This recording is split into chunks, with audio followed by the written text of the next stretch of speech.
comparer à la gloire à venir qui sera révélée pour aussi la création attend-elle avec un ardent désir la révélation des fils de Dieu. Amen. Amen. Éphésiens 6, 12. Car nous n'avons pas à lutter contre la chair et le sang,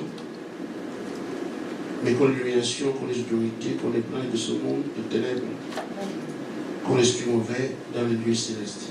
Amen. Amen. Que Dieu vous bénisse. Le travail continue. Nous parlons entre nous.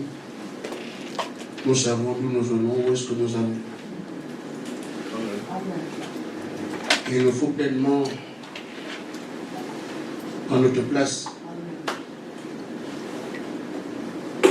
Quand l'apôtre Paul parlait il y a 2000 ans de toute la création en temps avec Nathan désir,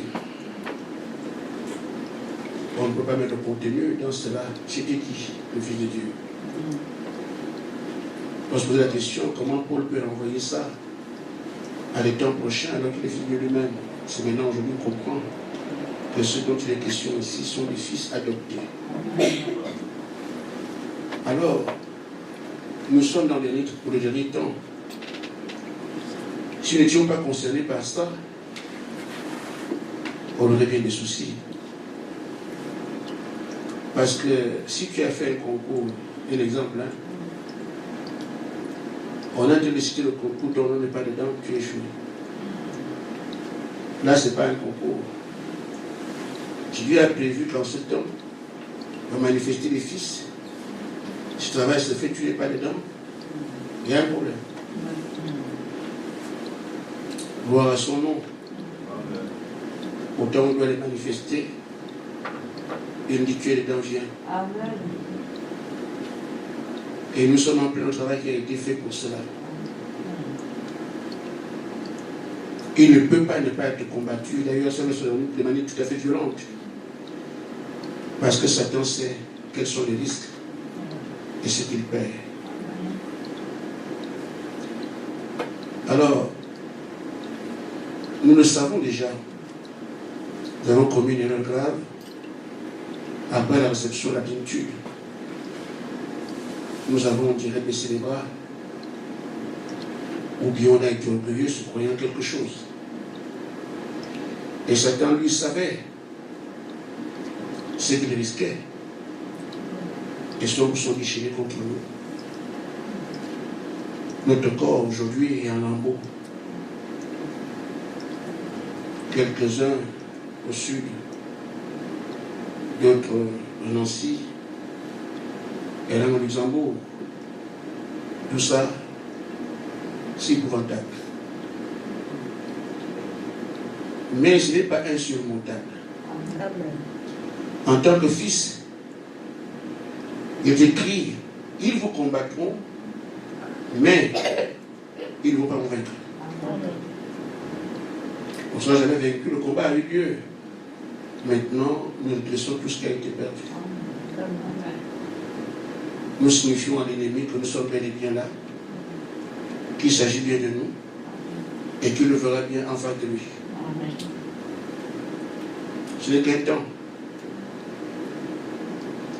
Alors, on tire une leçon de ce qui s'est passé. Parce qu'il est mis aussi, ne compte pas laisser, il faut qu'il veut nous vaincre. Alors depuis là, il chauffe encore. On peut le constater, on peut le voir. Nous aussi, nous disons, se lève maintenant pour dire stop. Et renverser la tendance. Donc en premier, nous avons dit, avant de penser faire une bataille d'un certain calibre, voyons d'abord il est rentré par où. Quand on chute, on ne regarde pas là où on est tombé, on regarde là où on a chopé. Qu'est-ce qui nous est arrivé? Un travail qui fait dans ce sens. Au fur et à mesure, le Seigneur nous montre. C'est là, c'est là, c'est là. Où se trouvez votre erreur? Et on parlait de certaines choses. Et aujourd'hui, nous continuons. Comment Satan se prend-il? Satan ne combat pas le croyant en prenant des bourdins. Non. Il te combat en te trouvant dans ce que tu aimes, la parole de Dieu.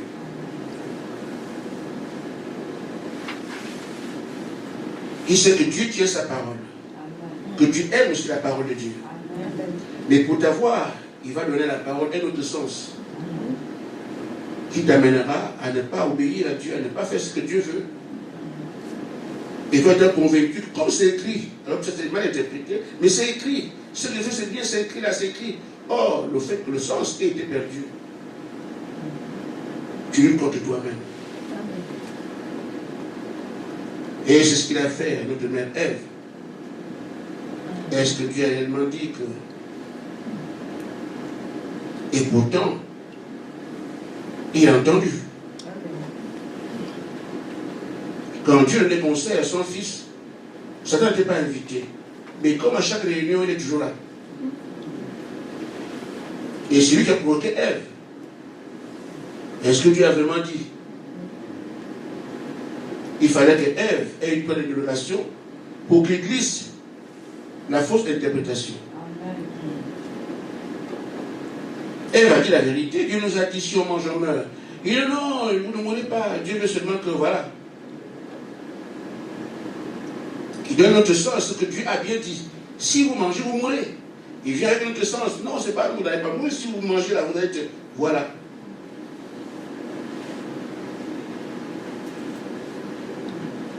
Oh là là.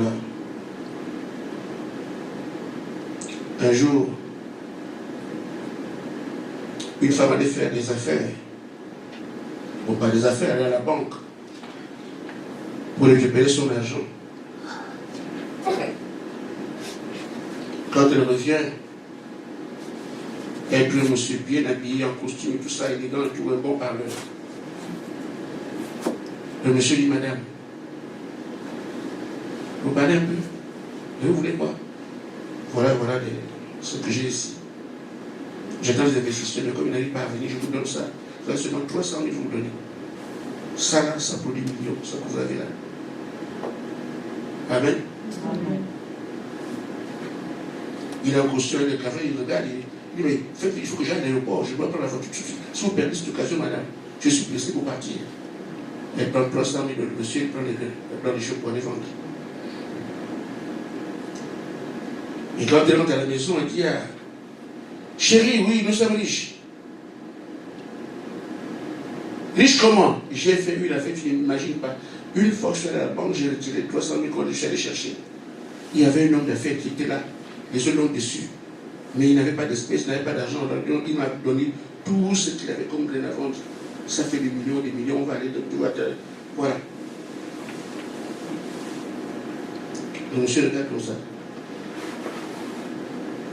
Il dit à ça qui arrive. On va derrière. C'est les grains qu'on prend dans les feuilles. Derrière la maison. Et là-bas, il a pris ça, il est venu dire. Chez moi aussi, j'ai trouvé. Tu as trouvé où? Il y a un monsieur qui est aussi venu. On est dit aujourd'hui. On a fait la même chose, hein? Oui. C'est bien ça, non? Oui. On va aller vendre où? Oh, il m'a dit qu'on doit aller dans tel ministère là-bas, c'est là qu'on va voir les budgets, on va vendre ça là-bas. C'est vraiment pareil? Il dit oui. Voilà, c'est là qui donne ça. Tu as vendu ton argent. Vous voyez? On te vend du vent et tu achètes. Et on te présente tellement la chose bien faite que tu dis non, je vais devenir quelque chose. C'est là où Ève a été stupide. Elle voulait devenir Dieu alors qu'elle était déjà Dieu. Si tu manges, tu vas vivre du mal alors qu'en fait elle est déjà Dieu. Elle a l'habitude. Pourquoi on a pris la parole de Dieu, on l'a perdue? Parce qu'il savait que Ève aime la parole, mais elle a oublié ce qu'elle était elle. On a donné la parole. Elle veut te dire alors que tu es Dieu, on lui a vendu un mensonge. C'est ça que Satan vous fera chaque fois. Il y a un principe qu'il ne faut jamais oublier. Le principe de la division et de l'unité. Dieu veut que ses enfants soient toujours unis. Parce que chacun apporte quelque chose. Chacun apporte quelque chose pour l'édification de la communauté. On va être pareil. Il y a des gens qui mangent beaucoup comme moi, ça diminue les magnites. Et si vous ne mangez pas, on va verser à la poubelle et c'est pas bien. Donc il y en a qui parlent beaucoup comme moi. Si vous allez quelque part, il n'y a pas de bruit, je viens, je m'installe, je vous amène. Donc chacun a son rôle. C'est ainsi alors que Dieu veut que ses enfants soient unis. Chacun apporte quelque chose. Aimez-vous, soyez unis, comprenez-vous. Voilà ce que Dieu fait. Et Satan, lui, il sait que s'il enlève un seul, tout le travail du groupe est par terre. Alors qu'est-ce qu'il fait? Il divise. Il divise. C'est ce qui nous est arrivé en ce temps-là. Il a semé beaucoup de mensonges, la parole, et quelques-uns ont cru à ces mensonges, et le résultat est connu et observable. Pas à pas pour voir ces mensonges-là. Et quand on en parle, on doit se retenir que c'est comme ça. Il nous a opposés avec ce que vous savez, il y a des machines, tout ça. Tu parles, on met l'oreillette à une sœur. Tu dis autre chose, elle entend autre chose. Le frère te regarde. Essaie de le faire avec le sourire. Lui voit quelqu'un qui le toise. Voilà. Maintenant, c'est ainsi. Qu'est-ce qu'il fait? Il a mis le main des esprits. Il envoie l'esprit, va insulter le frère. Et moi, le frère insulte son frère, c'est vrai. L'autre se fâche. Scission. Ils ont été l'objectif. Parce que comment le peut me traiter comme ça? Il faut diviser.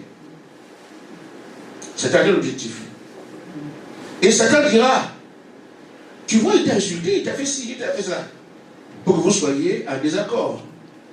Alors que c'est lui qui a envoyé l'esprit pour aller insulter l'autre. Vous ne voyez pas.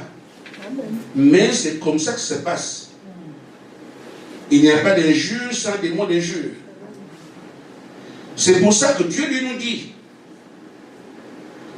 C'est ce qui est arrivé dans notre groupe ici. Les gens se sont insultés, ont des comportements désagréables les uns vis-à-vis des autres. Ce sont les démons qui allaient faire ça. L'enseignement véritable, Dieu nous l'a donné. Votre frère n'a rien fait. Si tu ne trouves pas que ton frère a fait, tu ne le connais pas. Vous serez ensemble. Mais Satan va tout faire pour vous dire que c'est le frère qui est coupable.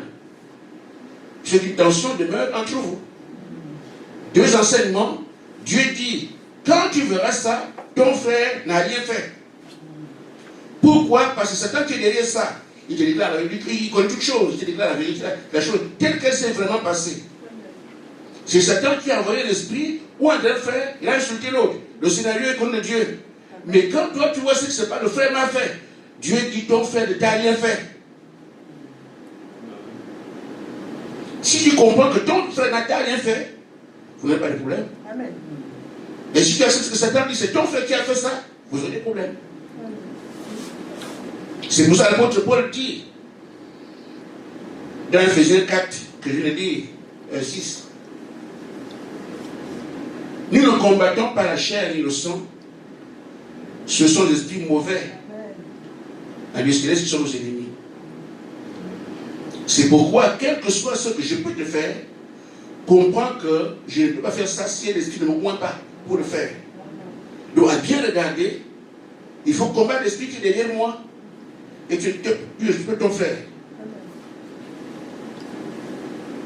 Donc, quel que soit ce que quelqu'un peut faire notre ici, que dès aujourd'hui nous comprenons que notre frère n'est pour rien, il y a forcément Satan qui est derrière Nous combattons l'esprit, je garde mon frère. Si vous ne comprenez pas ça, vous irez de problème en problème. Parce que lui, il sait, il peut n'importe, il fait n'importe quoi. Vous n'aurez jamais la paix. C'est ce qui nous est arrivé. Il oint les gens, je suis les autres, et comme on ne sait pas, on a enseigné. Nous avons enseigné, on a enseigné ici que le frère n'a rien fait. Mais lui aussi est venu, c'est lui qui est coupable. Ceux qui ont cru que c'est lui qui est coupable, jusqu'aujourd'hui, continuent à connaître les autres. Mais ceux qui ont cru que non, le frère n'a rien fait, ont pardonné, ils savent que ce n'est pas le frère. Et on connaît évoluer ensemble. Donc maintenant, ça c'était l'enseignement qu'il a donné. Nous avons donc à retenir que tant que nous sommes ensemble ici, un homme ne peut absolument rien faire, à moins qu'il soit guidé par soit le bien ou le mal. L'homme en lui-même ne peut rien faire. Si Dieu le oint, va bénir. Sera bon, sera gentil, sera la paix. Voilà, le fruit de l'esprit va les mains, parce que Dieu l'a oint. Mais l'autre agira mal, on peut savoir qui est sur lui. Amen. Donc l'individu en tant que tel n'a aucun moyen. C'est comme un verre. L'homme est comme un verre. Amen. Il prend le nom de ce que vous avez mis dedans. Amen. Si vous mettez l'eau, il devient un verre d'eau. Amen. Mettez le gasoil, un verre de gasoil. Mettez l'essence, un verre d'essence. Mettez le verre d'huile. Donc le nom que le verre prend, c'est le nom du produit que vous avez mis dedans. L'homme est comme ça. Va manifester l'esprit qu'il a oint. Si c'est quelqu'un qui chante Alléluia, Dieu l'a oint. Amen. Pour que tu parles à mon témoin de Seigneur, Dieu l'a oint. Mais ce niveau de plan pour qui? Ça c'est quoi ça? Ça se voit tout de suite. Amen. Que celui qui est là. Donc dès maintenant à retenir, votre frère n'est pas capable de faire le moindre mal. Aucun homme ne peut faire le mal. Amen. Il le fait toujours sous l'influence de l'esprit. Amen. Vous déjettez l'esprit, vous priez pour le frère, vous aurez la paix tout de suite. Amen. Amen. Deuxième chose qui nous a, déjà pour aujourd'hui, qui nous a posé un problème, c'est l'enseignement sur l'amour. On nous a dit que Dieu est amour, il ne peut pas faire du mal et tout ça, que Dieu ne fait que le bien. Amen. Il ne fait pas le mal et tout ça, donc nous n'avons pas à avoir peur. Il faut lui faire confiance parce qu'il est même bon Dieu, il est très gentil, il est bon, voilà. Cet enseignement est donné de cette manière-là, parce que Dieu n'est pas mauvais non plus. Amen. Un monsieur a posé une question à Frère Branham, il dit que est-ce que Dieu peut permettre que les gens comme Hitler tuent les enfants, les femmes et tout ça? Frère Branham a dit oui. Amen. Dieu laisse ces choses-là. Qu'on tue jusqu'au dernier, les femmes et les enfants, les massacres, Dieu laisse ça. Amen. Amen. Amen. C'est pour montrer en fait la nature de Dieu, ce qu'il est. Donc quand on montre cet amour, c'est pour que nous puissions être négligents en disant quand Dieu est bon, on peut faire ce qu'on veut. Bon, je ne sais pas comment Dieu va bien me faire. C'est très malin. Ça vous amène d'être négligent alors que votre Père vous a parlé. On a présenté quelqu'un qui tue une mouche. Alors si tu tues pas une mouche, c'est pas moi qui tue là. Donc on peut ne pas faire les choses comme il demande. Ça vous amène à mépriser Dieu. Ça vous amène à pratiquer l'iniquité. Tu sais que ça c'est vrai, on ne doit pas faire ça. Mais tu fais pas parce que tu sais qu'on m'a dit que Dieu est bon, il ne fait pas du mal. L'homme est comme ça. C'est pour ça qu'il y a eu beaucoup d'excès ici, parce qu'on leur a dit que Dieu est bon, Dieu est bon, Dieu est bon, Dieu est bon. Oui, Dieu est bon, c'est vrai. Il est aussi un feu dévorant. Amen. On doit le considérer aussi. Le même qui est bon peut te faire du mal. Amen. Amen. Amen. Il dit, il est étonnant de protection ou de bénédiction. Il peut se transformer en de destruction, de détruire toi. L'apôtre, du moins le prophète Amos dit, le Dieu que vous prétendez adorer aujourd'hui, c'est le même qui peut détruire. Dieu est comme ça. Et d'ailleurs, quand nous voyons dans l'Ancien Testament, déjà l'Apocalypse, il n'y a que ça. Si tu ne fais pas, tu meurs. Si tu ne fais pas, tu meurs. C'est comme ça. Au début, au début du livre, Si tu manges, tu meurs. C'est la première chose. Vous parlez des Écritures, vous verrez ça partout. Israël, tu donnes mes commandements. Si tu ne fais pas les commandements, tu auras ça. C'est tout le temps, c'est comme ça. Parce que Dieu doit prévenir de ce qui peut t'arriver. Amen. Tant qu'Israël observe la loi, ce que Dieu lui a dit, il a paix. Mais quand Israël brise, alors le Philistins viennent les massacrer. C'est comme ça. Dans le livre, qu'est-ce que Dieu dit? Porte la parole partout. Si tu connais, sera sauvé. Si tu ne connais pas, sera condamné. À la fin du livre, qu'est-ce qu'il dit? Ne tranchez rien. N'achetez rien. Si quelqu'un le fait, ça pas le dire. C'est comme ça la parole. Tu ne fais pas ce que Dieu dit, il y a une conséquence. Amen. Amen. Mais ça a été présenté, amour, l'amour, pour que c'est tellement malin que finalement, si tu entends ça dire, bon, comme Dieu est amour, je peux donc faire bon, même si je suis en état, c'est pas grave, mon père va comprendre. Même si je n'écoute pas ce que le pasteur dit, en tout cas, Dieu sait qu'il est amour. Même si tu peux briser n'importe quoi ici, tu es convaincu, comme Dieu est amour, ne te fera rien. Or, nous ne parlons pas ici d'avoir peur de Dieu. Nous parlons de la crainte de Dieu. C'est différent. La crainte de Dieu veut dire, je ne vais pas mal faire devant mon Père. C'est ça la crainte de Dieu. Et là, la Bible dit que quelqu'un qui craint Dieu devient sage. Amen. Amen. Je sais qu'il va pas me frapper. Mais quand je vais mal faire devant lui, j'irai à l'église à l'heure. On reconnaît ce que le diable dit, non, tu peux aller à l'audace, c'est dit d'amour. Voilà l'enseignement d'amour qui est véritablement un bon enseignement que Dieu est vraiment amour. Mais on te prend sur tes plats de manière à ce que tu fasses n'importe quoi. Donc Satan veut toucher la parole. Et quand tu sais que tu appliques la parole, tu es convaincu que ce que tu fais est vrai. Alors qu'en fait, tu as du pain. Amen. Amen. Surtout, dans la Laodicée, notons ici, il dit quand il viendra, il va châtier ceux qu'il aime. Amen. Laodicée, tu fais la monde qui te frappe. C'est écrit, hein? La preuve d'amour que tu veux avoir dans Laodicée, vois comment Dieu te traite. S'il te frappe, réjouis-toi. Et le frère me dit qu'un homme, un fils ne peut pas venir sans être éprouvé, testé, tout ça, tu passes par des choses dures. Qui le fait? C'est lui. Donc il est seulement amour. L'autre te fait comme ça. Non, ce n'est pas Dieu. Il peut donner quelque chose qui fait souffrir.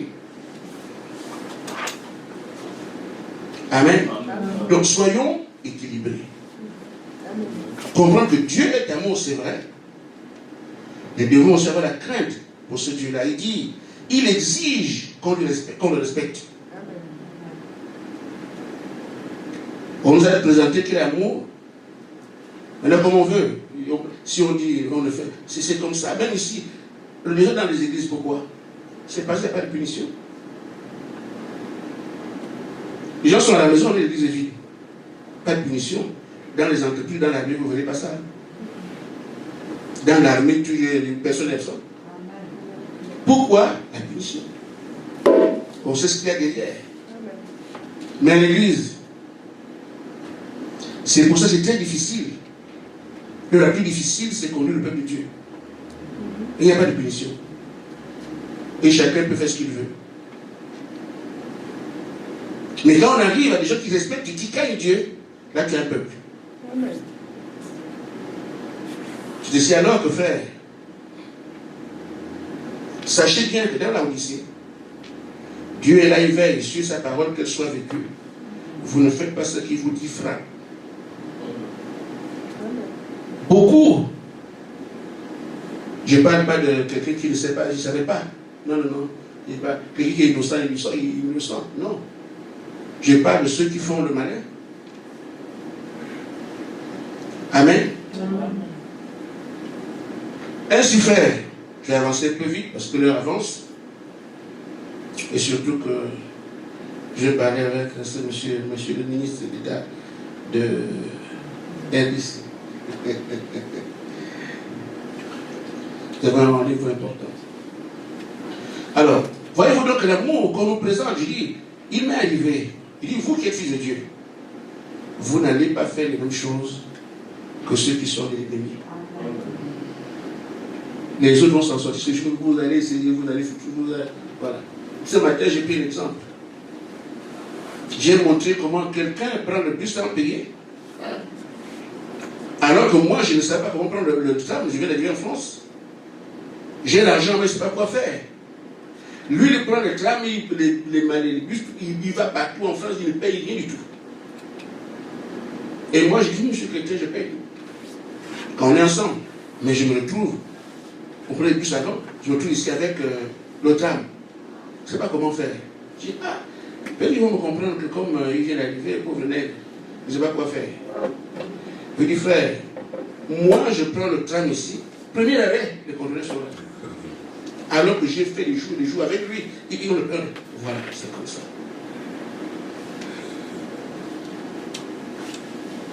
Vous ne pouvez pas toucher à tout. Vous ne pouvez pas. Je vais vous raconter une autre affaire. Frère, il en connaît beaucoup. Il a vécu avec moi. Tu vois, c'est comme ça. J'ai beaucoup de choses. J'ai mon message de ça est plein de problèmes. Aujourd'hui, je fais attention. Quand je suis rentré au Gabon après mes études, j'ai cherché du travail. Donc, chemin de mon état, c'est vrai que je fais des activités pour vivre. Mais en Afrique, on compte du travail quand tu es fonctionnaire. Or, j'ai gagné plus d'argent quand je faisais des affaires. Alors, mon ami m'appelle et me dit, parce que quand 4 ans, tu es au chômage et tout ça. Bon, allons, on va voir un féticheur là-bas. Quand toi, tu es croyant, lui, il fait avec la Bible. Hein, et moi aussi, je suis parti. Quand j'ai entendu dire, hey! Mon peuple, il faut te trouver les sages. Quand toi, tu es chrétien, lui, il fait avec la Bible. Hein. Ma mère me disait qu'il ne fallait pas faire des choses comme ça. Donc, j'ai grandi comme ça. Donc, lui, comme il me connaissait, il dit, non, lui, avec la Bible. Hein. Et j'ai fait la Bible. Nous sommes partis. Et heureusement, ma femme elle est chanceuse, on était ensemble. Elle me demande, est-ce que vous êtes marié? Je dis, on n'est pas marié. Elle était enceinte. On n'est pas marié. Le trésor, comme ça, on ne donne pas ça à une femme qui n'est pas mariée. Quand vous allez vous marier, je fais aussi pour elle.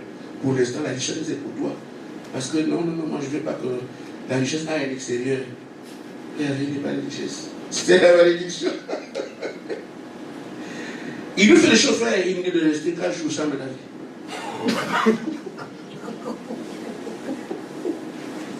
Frère, c'est dur. Satan nous fait souffrir. Jusqu'à 4 jours, je ne lave pas. En Afrique, du moins, ça, chez nous, il fait chaud. Il me donne le parfum. Il dit ce parfum-là. Quand je allais au Niger, j'ai pas. En fait, j'avais un travail, mais je n'avais pas de bureau. Moi, je me sentais négligé. Comment j'ai eu d'autres collègues qui ont des bureaux, moi, je n'ai pas de bureau. Comment ça? J'ai fait un mois ou deux. Là, on m'a affecté. Il dit, tu mets le parfum. Quand tu mets le parfum, c'est fini. J'ai mis le parfum, enfin, rester à la maison, j'ai mis le parfum. Là, je suis sûr que là, c'est bon. Je vais me donner le bureau. C'était au ministère des Mines, tout ça, c'est vraiment l'aide du ministère public sur Gabon. Elle va voir mon bureau. Je vais là-bas. Lui, je m'appelle. Je suis au rendez-vous. Vous voulez quoi? Il dit non, mais ça fait quand même beaucoup de temps, j'ai pas de bureau, je fais tout le temps, je fais des tournées, mais qu'en est-il maintenant?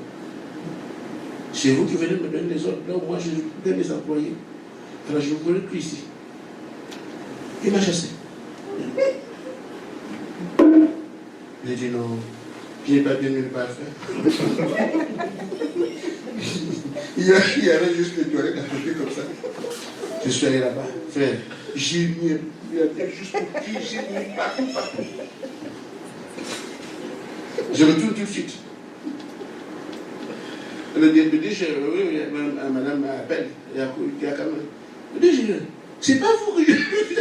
Oui, mais c'est moi, mais je suis intéressé par. Sortez d'ici, sortez.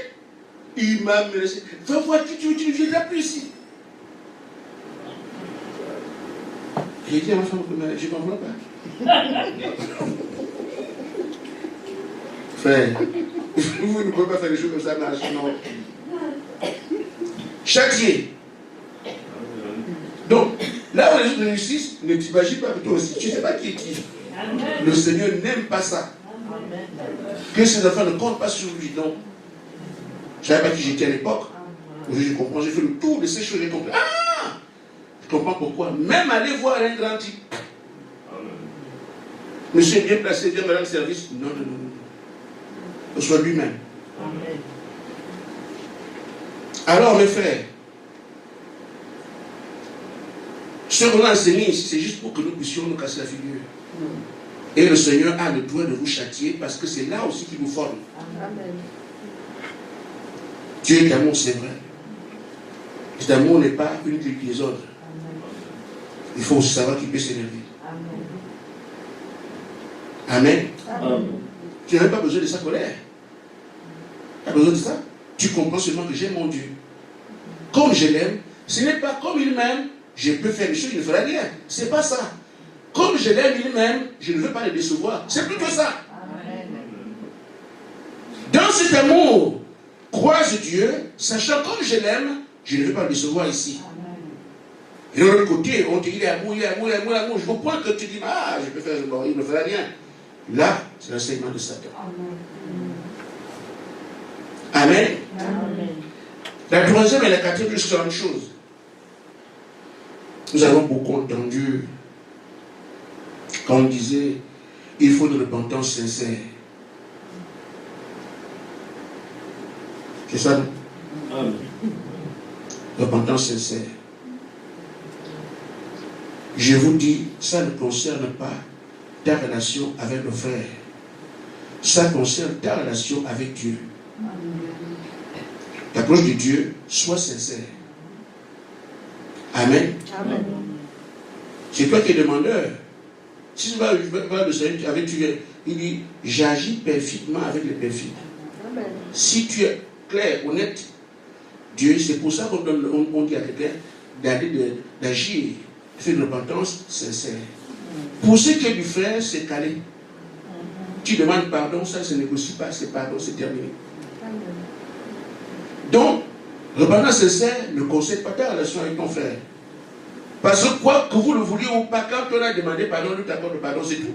On a besoin de sincère là ou quoi? Non. Même si ce n'est pas sincère, tu n'as pas te créer autre chose. Même si seulement que toi demandé pardon, tu l'as rien à faire, il dit quoi? Il dit pardon, c'est tout. Il t'a demandé pardon. Parce que pardon, c'est le Seigneur dit. Chaque fois qu'il ouvrait la bouche pour dire pardon, c'est terminé. On a besoin de le fouiller s'il a été sincère, s'il a fait non, c'est pardon. Mais là où on a la sincérité ici, c'est l'individu qui s'approche de son Dieu. C'est la même chose avec les fruits de l'esprit. Les fruits de la repentance par l'esprit. Quand tu t'es bien repenti, on voit le fruit qui vient de là. Tu as demandé qu'on prie pour toi. Et repens-toi d'abord.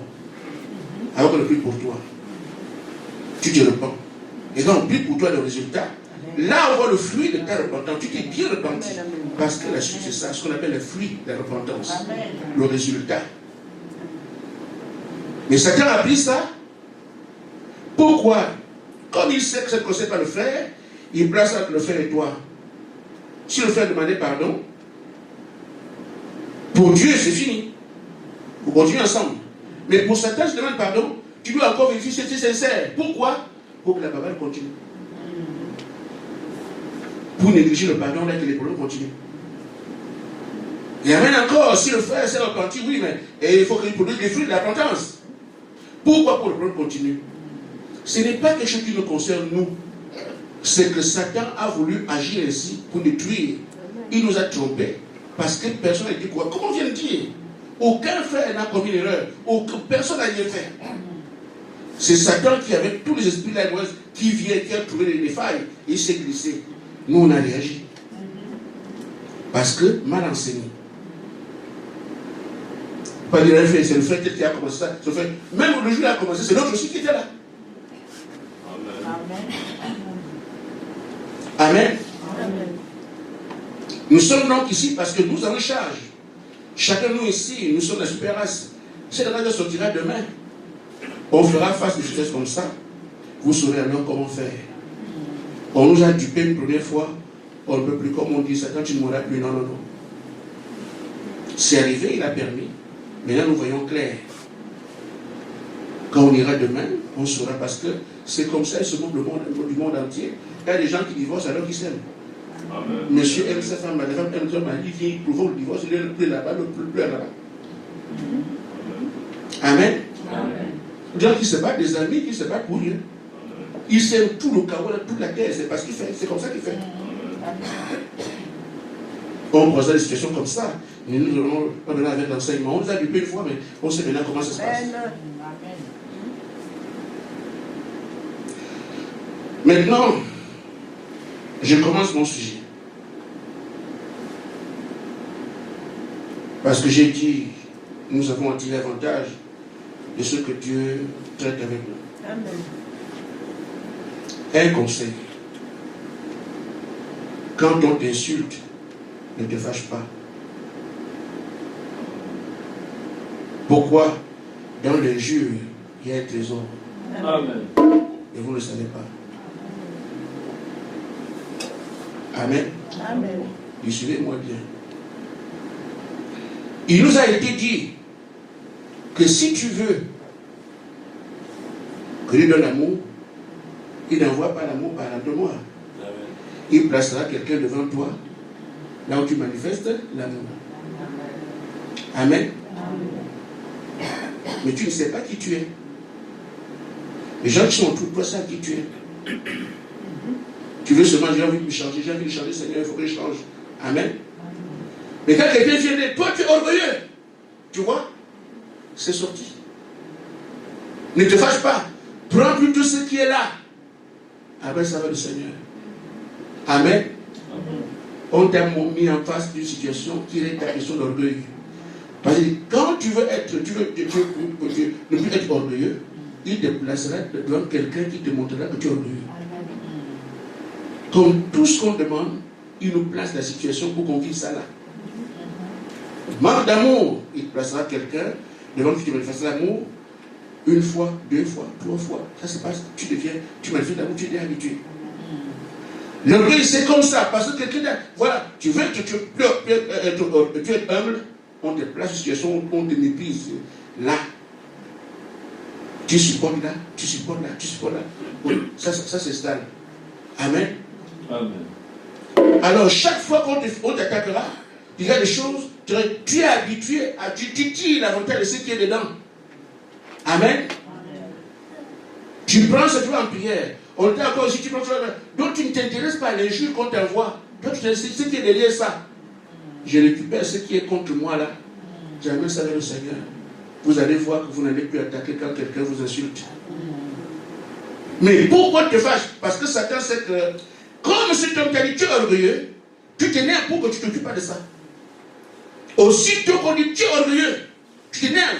Satan envoie le collègue, tu t'énerves contre, pour que tu ne t'occupes pas de cette chose. Or, en fait, quand on te dit tu es orgueilleux, on te dit qui tu es. Et que tu ne veux pas être comme ça. C'est une occasion pour aller présenter à ton Père.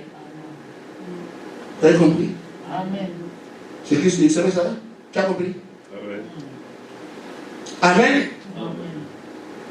Vraiment, toi, tu ne te gênes pas en public. Quand les gens sont là, tu te montrer. Ne t'énerve pas. On vient te dire ce que tu es. Remercie le Seigneur. Tu prends ce qu'on vient te dire là. Alors, Seigneur, je suis encore comme ça. Regarde, mes frères, ce jeune là où je suis. C'est ça qui fera qu'on enlève. Tu parles de ça, on enlève. Tu parles de ça, on enlève. Tu parles de ça, on enlève. Ne vous énervez plus. Amen. Amen. La colère que tu as là, Satan protège ton mauvais côté. Tu ne t'en occuperas plus. Mais si tu n'es pas en colère, tu prends ça comme on vient de dire, tu amèneras vers le Seigneur. Alors le Seigneur te nettoiera. Chaque fois que tu le fais, tu verras que tu ne réponds pas là, tu ne réponds pas là, tu ne réponds pas là, tu ne réponds pas là. Qu'est-ce que tu deviens? Tu rejoins Jésus-Christ. À qui on ne pouvait tout dire, il ne parle pas. Est-ce que c'est clair? Donc maintenant, c'est un travail à faire. Seigneur, comment peux-je arriver à ce que Frère Gaspard a dit? Mais c'est dur, nous savons quand on t'insulte, tu fais la boxe. Mais comment on va faire moi? C'est un sujet de prière. Seigneur, tu nous as parlé aujourd'hui. Quand quelqu'un m'insultera, fais que je puisse me souvenir. Pendant que tu te souviens de ça, pour dire, il a dit que je suis, je ne sais pas, les gros yeux, il a dit ça. Pendant que tu t'occuperas de ça, tu ne t'intéresses pas à sa réponse. Tu ne répondras pas. Il serait étonné, mais il ne s'occupe même pas de ça. Oui, parce qu'on ne doit pas répondre. C'est comme ça que Jésus était capable, quel que ce qu'on lui dit, il avait pitié. Amen. Il avait pitié. Or, nous, si nous commençons maintenant, j'en parle parce que il y a eu un temps ici où il était dit prier pour le berger, parce que si à l'époque, même à l'époque là où on était aussi désobéissants qu'on peut l'être, frapper le berger, tu penses à disperser, c'est à ce moment-là. Des tonnes de choses ont été dites sur moi. Beaucoup de choses. Le Seigneur m'a dit ne réponds pas. Je ne répondais pas parce que je voulais. Mais je me sais, il m'a dit ne réponds pas. Je laisse. J'entends alors comme ça. Vous venez me parler en face comme ça. Et même les enfants, il y a un enfant, je ne sais pas si j'ai déjà demandé. Un enfant, tu me manques de respect. Un enfant de l'église. Tu ne me respectes pas. J'aime mon frère. Tu as quel âge? Nous, c'est les plus âgés, non? Il m'envoie un message, frère Gaspard, je vois que tu ne me considères pas. Je vois que tu ne me respectes pas.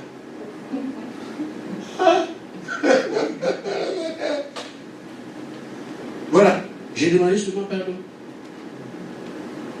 C'est après alors, je dis par expérience, c'est après que pour avoir suivi cela, que celui a donné à dire, vous voyez frère, vous de frère, vous voyez c'était un peu que je suis dans de lys. Donc tout ça était pour que vous priez, les priez pour le pasteur, on prie pour le prier, donc tout le monde priait, moi je priais, tout ce qu'on disait, on priait, je me repartais à la chair, je venais à la chair demander pardon, tout ce travail qu'on faisait, c'était pour que, je vous dis, quand on vous dit tu es ceci, tu as entendu, occupe-toi de ce qui est dit, tu verras que tu commences à être quelqu'un qui ne répond pas aux attaques. Amen. Si tu mènes cette vie-là, inconsciemment, tu deviens comme Jésus. Amen. Et les problèmes ne se propagent pas. Parce que si on te dit, tu es ceci, et tu réponds, tu vas répondre pour faire les scandales. Ta réponse sera scandaleuse. Alors que c'est quoi? L'église est enflammée. Mais si tu ne réponds pas, tu es du côté de Dieu, ce que Satan voulait voir la bagarre, il ne voit pas. Voilà ce que je vous donne comme instruction véritable. Dieu est transformé, écoute les gens. Écoute ce qu'on dit. On dit tu es ceci, tu es cela. Ça peut énerver, mais attention, ne t'énerve pas, prends ce qui est dit. Parvenir avec ça. L'église va changer d'ici là. Que Dieu vous bénisse.